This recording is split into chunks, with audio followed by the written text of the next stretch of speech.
السلام عليكم. أنا من جبل الأكراد، وبدي أعطي معلومات عن منطقتنا نحن، لحتى أهل روجافا، أهل قامشلي، أهل كوباني يعرفوا معلومات عن إخواتهم اللي مقيمين في اللاذقية. طبعا حاليا جبل الأكراد ما فيه حدا، أغلب الناس تهجرت يعني.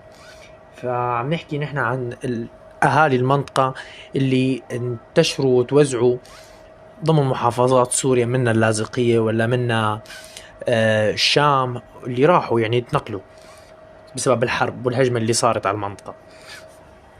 جبل الأكراد بيمتد من محافظة اللاذقية حتى إدلب، وطبعا قرية السرمانية تتابع لحما. الجبل مقسم لثلاث عشائر أساسية، اللي هي عشيرة الموشان وعشيرة العوجان وعشيرة الشيخاني. بيحكي أهل جبل الأكراد لهجة عربية جبلية، جبلية بس مع مفردات كردية بحتة. حتى أسماء القرى كردي درجة، يعني كردي المعنى تبعه درجة أولى. حتى أسماء العيال إذا منلاحظ، بيت سينو، بيت حسينو، ومنا كتير، يعني منا كتير، بيت شيخاني، هي كلياتها تتشابه مع أسماء أهلنا بروجافا. أنا بدي وجه رسالة للمتعربين اللي بالمنطقة: إذا أنت كردي مو عيب إنك أنت تقول أنا أصلي كردي، حتى ما بدك تتعلم لغة ولا بدك تتعلم. أنا هذا أصلي، أنا ما بنكر أصلي بالنهاية. فعم قلكن يعني، واللي بيعرف حاله عربي ما يقول أنا كردي، عادي، شيء طبيعي.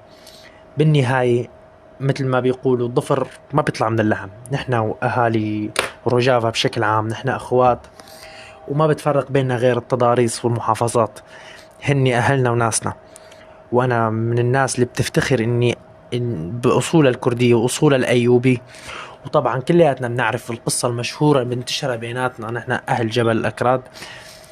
المنتشرة نحن لما جينا مع صلاح الدين الأيوبي واستقرينا بالمنطقة وحمينا خطوط الجيش الخلفية، نحن حمينا خطوط الجيش الخلفية وبقينا بالجبل. نحن المحاربين وأهلهم بقوا ونحن بقينا.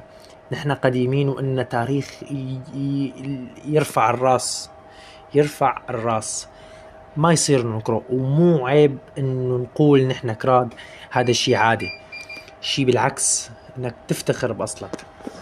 وشكرا جزيلا لكم، وبدعو أنا اللي بيحب يتواصل مع الأستاذ يتواصل، وخلي يصير بيناتنا تواصل نحن وأهل رجافة، أهلنا وناسنا. وشكرا كتير.